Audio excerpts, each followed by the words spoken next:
તલાટી કમ મંત્રીમાં પૂછેલો છે ને? હવે આ વસ્તુ તમે પેટર્ન સમજી લો, એને જે આંકડાઓ આપ્યા છે ને એની પેટર્ન સમજી લો કે એક હરખું જ આપ્યું છે, એટલે તમે અહીંયા ગણતરી ના કરો, મગજ વાપરો એવું ચોખ્ખું કહેવા જાય છે. 7 ભાગ્યા કેટલા છે? 7. હવે આ પોઈન્ટ હોય ને એટલે અંશમાં એક 0 આવે એટલે કેટલા આવે? 10. હું ખાલી પેલા જ અપૂર્ણાંકની હિસાબ કરું છું. 1 પોઈન્ટ હતો એટલે ઉપર 10 આવે. હવે આ 7 7 ઉડી જાય તો આનો જવાબ કેટલો આવે? 10 આવે કે નહીં?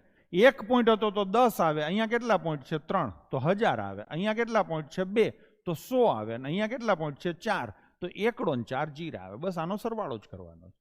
હવે સરવાળો આપણે મોઢે કરશું. આ 10,000 અને 1000 11,110 11,110 સીધું પતી ગયું.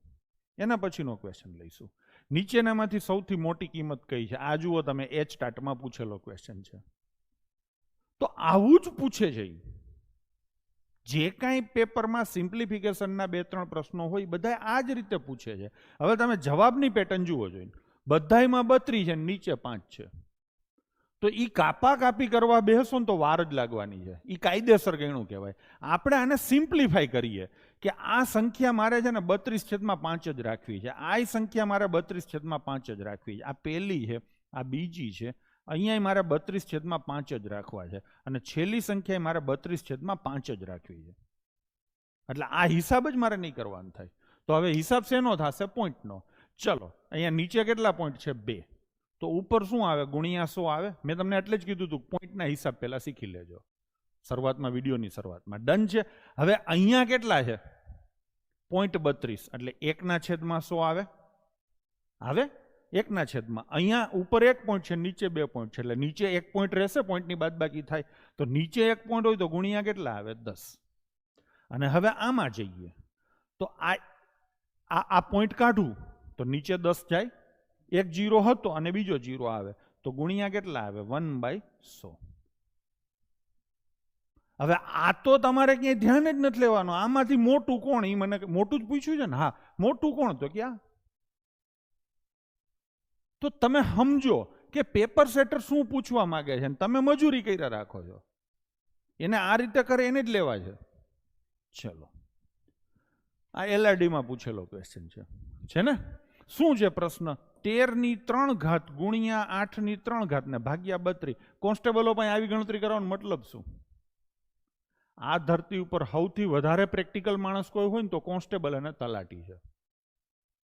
હવે તમારે ઈ જ નોકરી લેવી છે ને પ્રેક્ટિકલ થવું નથી. કદાચ તમે ગોખીને ટ્રીકું વાપરીને લાગી ગયા તો કોન્સ્ટેબલની નોકરીમાં દુઃખી થશો, કેમ કે પ્રેક્ટિકલ તો તમે છો નહીં. પ્રેક્ટિકલ એપ્રોચ પકડો. આ 8નો ઘન છે કે નહીં? તો આવી રીતે થાય. આ 8 ઉડત કેટલા આવે? 4. 4 ઉડત કેટલા આવે? 2. હવે આ ગુણાકાર જે થાય ને એ જવાબ આવે. છેલ્લો આંકડો બધાયમાં હરખો છે એટલે એ તો મેળ નહીં પડે. મને આઠડો જોઈને એટલી તો ખબર પડે કે ચોગડો તો જવાબમાં આવશે. કૂવામાં આઠડો છે તો અવેડામાં આઠડો આવશે. આઠડો શોધવો થોડોક અઘરો છે એટલે હું પકડું છું ચોગડો. જેને 4થી ભાગી શકાય ને એ જ જવાબ આવે. આને 4થી ન ભાગી શકાય, આને 4થી ન ભાગી શકાય, આને 4થી ભાગી શકાય. એટલે આ જવાબ. મેં શું કીધું તું શરૂઆતમાં? વિભાજ્યતાની ચાવીઓ. આ વિભાજ્યતાની ચાવીઓ તમને કામ આવે છે. તો જવાબ આવશે ઓપ્શન બી. એના પછીનો ક્વેશ્ચન. ચલો, આવડો મોટો ગુણાકાર છે એટલે તો પાક્કું જ છે કે કોન્સ્ટેબલ પાસે આવડા ગુણાકાર તો કરાવવાના હોય જ નહીં. 625 થી ગુણવાના છે એવું કીધું છે. 625 જોઈને તમને 25 તો યાદ આવે. કૂવામાં 25 છે તો 25 થી ભાગી શકાય એવો જવાબ આવે. વિભાજ્યતાની ચાવીમાં મેં 25ની ચાવી શીખવાડી છે. ગામ હવે શીખવાડવાનું ચાલુ કરશે. મેં 2 વર્ષથી ચાલુ કરી દીધું છે. 25 થી ભાગી શકાય એવો સંખ્યા કઈ હોય? જેના છેલ્લા 2 આંકડા 25, 50, 75 કે 00 હોય. એટલે આ જવાબ તો નહીં જ આવે. તમે કહેશો શું ફાયદો થયો? 3 તો વધ્યા, 1 તો ફાયદો થયો. આવ મફતમાં છે ને, સીધું જોઈને ખબર પડી ગઈ. હવે તો કે હવે આમાં તમે શું છુપાયેલું છે ને આવડી મોટી સંખ્યામાં જોવા જશો ને તો ધંધે લાગશે. ટૂંકમાં છેલ્લો આંકડો નથી થતો. શું છુપાયેલું છે શોધવા જઈએ તો બર કરીએ તો મળે ખરું, પણ એ બહુ વાર લાગે એટલે એ મૂકી દઉં. હવે તમે કહેશો તો 2 ઠોક કર. 2 ઠોકે નહીં થાય. બધામાં આગળ 52 છે એટલે 2 ઠોકે નહીં થાય. તો હવે અહીંયા હું કરીશ અંક સરવાળો. શું કરીશ? અંક સરવાળો. ચલો, અંક સરવાળો તમે ફટાફટ કરી શકો છો. જો આ 9 ગયા, આ 5 ને 4 9 ગયા. આનો અંક સરવાળો કેટલો થાય? 5. આનો અંક સરવાળો કેટલો થાય? 4. તો ગુણાકાર કરો તો કેટલો થાય? 20. એટલે અંક સરવાળો 2 થાય. હવે હું અહીંયા લાઈનમાં બધાય આનો નહીં કરું એટલે આટલો તો ટાઈમ મારો બચી ગયો. લાઈનમાં હું કરું છું અંક સરવાળા. આ 9 ગયા, 8 ને 1 9 ગયા, ગયા ને? 5 ને 3 8 ને 1 9 ગયા. અંક સરવાળો બે બગડો જ વધ્યો ને, તો અંક સરવાળો કેટલો થાય? 2. આ 9 ગયા, આ 8 ને 1 9 ગયા, 5 ને 2 7 ને 3 10, એટલે અંક સરવાળો કેટલો થાય? 1. આ 9 ગયા, આ 7 ને 2 9 ગયા, તો 5 ને 3 8 ને 1 9 ગયા, અંક સરવાળો કેટલો થાય? 1. મારે કેટલો કરવાનો હતો? 2. તો જવાબ શું આવશે? Option A. થોડીક વાર લાગી, અંક સરવાળામાં થોડીક વાર લાગે બીજી મેથડોની સરખામણીમાં, પણ આખો કરો એના કરતાં તો જલ્દી થાય જ. હવે એના પછીનો ક્વેશ્ચન છે. અહીંયા તમે જોશો તો કે આમ જુઓ ત્યાં ખબર પડી જાય કે 777 તો બધામાં કોમન છે. હવે અહીંયા બે ઠોક નહીં થાય, કેમ કે જવાબો વચ્ચે જુઓ ગેપ નથી. આ બે જવાબ નજીકના છે, આ બે જવાબ નજીકના છે, તો બે ઠોક નહીં કરીએ, બરાબર છે. પણ પ્રશ્નની પેટર્ન જુઓ તો 777 કેટલી વાર છે? 4 વાર.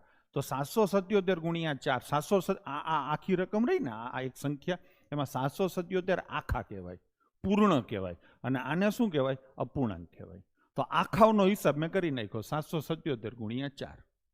ક્લિયર છે? ચલો હવે આ ગુણાકાર તમે મોઢે ના કરી શકો, થોડુંક લાંબુ થઈ જાય. 7 ચોક 2800 થાય, પછી એમાં 280 ઉમેરો, પછી એમાં 28 ઉમેરો, થાય તો ખરું. 2800 ને 280 કેટલા થાય? 28 ને 2 3080. 3080 એ થાય ને બીજા 28 આવે, તો 3108 થાય તો ખરું.